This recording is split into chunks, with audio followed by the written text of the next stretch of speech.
Welcome to my channel. हमारे new blog में आप सभी का स्वागत है। चलिए आज मैं आप लोग को बता दूं कि मगही स्टार आशीष यादव का एक न्यू सॉन्ग आया है जो बहुत ही ज़बरदस्त और बहुत ही झकास है।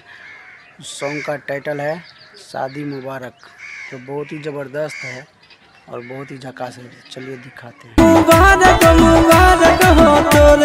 कैसा लगा वीडियो देखकर? वीडियो अच्छा लगा तो प्लीज़ हमारे ब्लड दबंग चैनल को सब्सक्राइब कर दीजिए और अपने तमाम दोस्तों में शेयर कर दीजिए। जैसे कि मैं आप लोग को बता दूं कि मगही स्टार एक ऐसा स्टार है जो उसका गाना जो भी और जैसे भी आता है उसका गाना हर गाना ट्रेंडिंग में ही जाता है।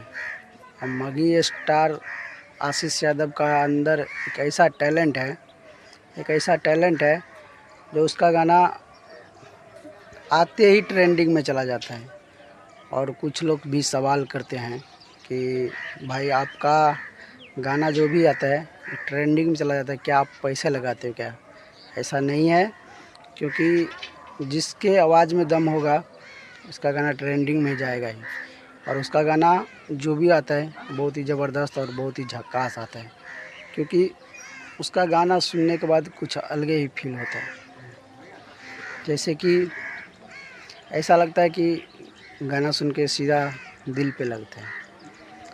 तो मैं यही बोलना चाहूँगा कि आशीष यादव ऐसा ही प्यार दुलार आशीर्वाद बनाए रखे। और भोजपुरी में मैं चाहूँगा एक गा दीजिए, क्योंकि भोजपुरी में बहुत ऐसा कम गाना आता है जो ट्रेंडिंग में जाता है। चलिए मिलते हैं नेक्स्ट वीडियो में। तो जय श्री राम, जय हिंद, जय भारत।